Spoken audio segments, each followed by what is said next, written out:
Jeff, let's start this off and focus in on Tom Izzo and the Michigan State Spartans. Now, he's saying that, of course, and this is obvious because the Big Ten hasn't won a national championship since Izzo and the Spartans did it back in 2000. So he's hoping that that can change, but says that the style of play in the conference doesn't lean into why the conference hasn't won a national championship. So we talk about pressure all the time from a player perspective, but from a coach perspective, this pressure on Tom Izzo and Michigan State, especially after the season they had last year, and really the past few seasons, is monumental, I would say. Yeah, Izzo needs to lean into the portal.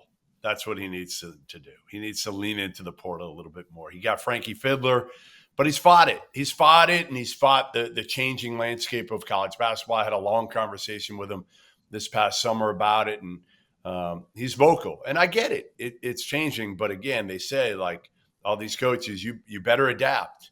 If not, you're going to be in trouble. And I think that's where Izzo's at right now.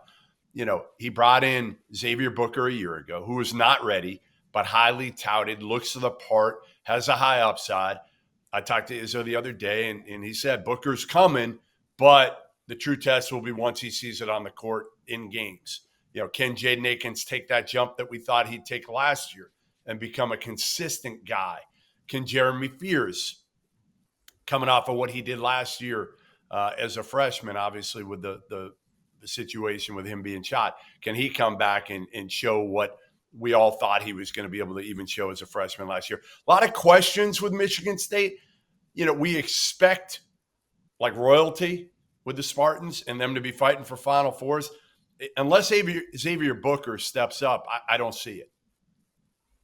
Yeah, I'm with you on that one, Jeff, in terms of just who needs to step up, when they need to step up, and can they consistently step up throughout the season. I think that there's going to be a situation with Jeremy Fears in that point guard spot. Is he ready to take on that role for this Michigan State team and lead them to some type of success? Because what we saw last year, I know they had a lot of things going on, especially with Fears specifically off the court with that gunshot to the leg and him fighting his way back. But Spartan fans don't want to see 500 basketball in the Big Ten again. Like, that's not Michigan State. And when you think about that program,